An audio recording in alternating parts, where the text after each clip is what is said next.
ఇందిరమ్మ ప్రజా పాలనలో సంపద సృష్టించి ప్రజలకు పంచిపెడతామని తెలంగాణ డిప్యూటీ సీఎం బట్టి విక్రమార్క అన్నారు. నిరుద్యోగ యువతకు అధికారంలోకి వచ్చిన వెంటనే 30,000 ఉద్యోగాలిచ్చి మరికొన్ని ఉద్యోగాలకు పరీక్షలు నిర్వహించామని గుర్తు చేశారు. రాబోయే 5 ఏళ్లలో నిర్వహించే ఉద్యోగాల ప్రణాళికకు జాబ్ క్యాలెండర్ విడుదల చేస్తామని చెప్పారు. ఆగిపోయిన తుమ్మడిహట్టి ప్రాజెక్టును పునఃప్రారంభించి రైతులకు నీరందిస్తామని చెప్పారు. కాంగ్రెస్ ప్రభుత్వం రాగానే నిరుద్యోగ యువకులకు సంబంధించి జాబ్ క్యాలెండర్ను ప్రకటిస్తామని చెప్పాం. పబ్లిక్ సర్వీస్ కమిషన్ ప్రక్షాళన చేస్తామని చెప్పాం. చెప్పినట్టుగానే ఇప్పటికే పబ్లిక్ సర్వీస్ కమిషన్ ప్రక్షాళన చేయటమే కాదు, గ్రూప్ 1 పరీక్షని ఒక్క పేపర్ కూడా లీక్ కాకుండా ఈరోజు పరీక్షలు నిర్వహించి ఈ రాష్ట్ర ప్రజలకు చూపించాం. ఇప్పటికే కేవలం 3 నెలల్లోనే 30,000 ఉద్యోగాలకు సంబంధించి నియామక పత్రాలను అందించాం. మరో 35,000 ఉద్యోగాలకు సంబంధించి ప్రాసెస్లో పరీక్షలు నిర్వహించి కొద్ది రోజుల్లోనే నియామక పత్రాలు అందించే కార్యక్రమం తీసుకొని ముందుకు పోతా ఉన్నాం. గ్రూప్ 1, గ్రూప్ 2, గ్రూప్ 3కి సంబంధించి, అట్లాగే ఎలక్ట్రిసిటీ డిపార్ట్మెంట్లో ఉద్యోగాలకు సంబంధించి, సింగరేణి కాలనీస్లో ఉద్యోగాలకు సంబంధించి, ఇతరత్ర శాఖల్లో ఉన్న ఉద్యోగాలకు సంబంధించి సంవత్సరం మొత్తం ఏ తారీఖు నాడు ఏ పరీక్ష జరుగుతుందో, ఏ తారీఖు నాడు ఏ నోటిఫికేషన్ వస్తుందో స్పష్టంగా మొన్న జరిగినటువంటి బడ్జెట్ సమావేశాల్లో స్పష్టంగా జాబ్ క్యాలెండర్ని ఈ రాష్ట్రంలో ఉన్నటువంటి నిరుద్యోగ యువకుల కోసం ప్రకటించాం. ఇది యువత కోసం చేసిన కార్యక్రమం.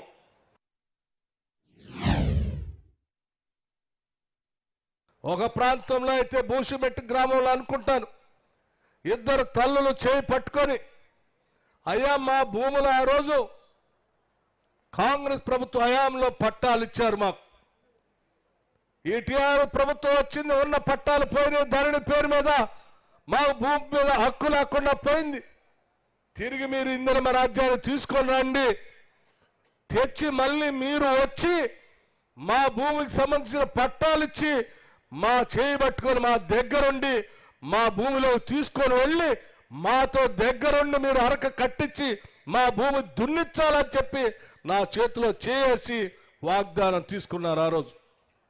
నేను చెప్తా ఉన్నాను ఆ తల్లులకి, అందుకే మీకోసమే ఇందిరమ్మ రాజ్యాన్ని తీసుకొని వచ్చాం. వచ్చి మాట మర్చిపోం, తప్పనిసరిగా మీ భూములు మీకే ఇస్తాం, పట్టాలు ఇస్తాం. ఆ పట్టాల ద్వారా ఆ భూమిలోకి మిమ్మల్ని చేయి పట్టుకొని తీసుకొని వెళ్ళి నడిపించి మీ భూమిని దున్నిస్తాం, పంట పండిస్తాం, ఆ పంటకు కావలసిన రుణాలు ఇస్తాం, నీటి వసతులు కూడా కల్పిస్తాం. ఇదే ఇందిరమ్మ రాజ్యం. ఆనాటి కాంగ్రెస్ ప్రభుత్వ హయాంలో మొదలుపెట్టినటువంటి తుమ్మడిహట్టి ప్రాజెక్ట్, తుమ్మడిహట్టి దగ్గర మొదలుపెట్టినటువంటి ప్రాజెక్ట్ ఆగిపోయింది. ఆదిలాబాద్ జిల్లాలో ఉన్నటువంటి ఉమ్మడి ఆదిలాబాద్ జిల్లాలో ఉన్నటువంటి కొన్ని నియోజకవర్గాలకి నీళ్లు రాక ఇబ్బంది పడుతున్నటువంటి పరిస్థితి పాదయాత్ర సందర్భంగా అనేక మంది నా దృష్టికి తీసుకొచ్చారు. అందుకే తిరిగి మాటిస్తా ఉన్నాం. ఆ రోజు ఏ రకంగా అయితే ప్రాణహిత చేవళ్ల పేరు మీద తుమ్మడిహట్టి దగ్గర మేము కార్యక్రమం ఆనాటి ముఖ్యమంత్రి డాక్టర్ వైఎస్ రాజశేఖర రెడ్డి గారు మొదలుపెట్టారో ఆ ప్రాజెక్టుని తిరిగి పునఃప్రారంభం చేస్తాం. కేవలం 4-5 నెలల్లోనే దానికి సంబంధించిన పనులు కూడా మొదలు పెడతాం. ఆదిలాబాద్ జిల్లాకి నీళ్లు ఇస్తామని కూడా ఈ సందర్భంగా మనవి చేస్తాం.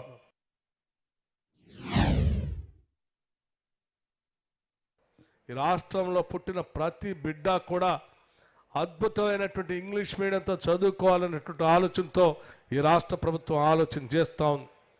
కొద్ది రోజుల్లోనే ఇంటిగ్రేటెడ్ రెసిడెన్షియల్ స్కూల్స్ని పెద్ద ఎత్తున ప్రారంభించాలని ఆలోచన చేస్తూ ఉన్నాం.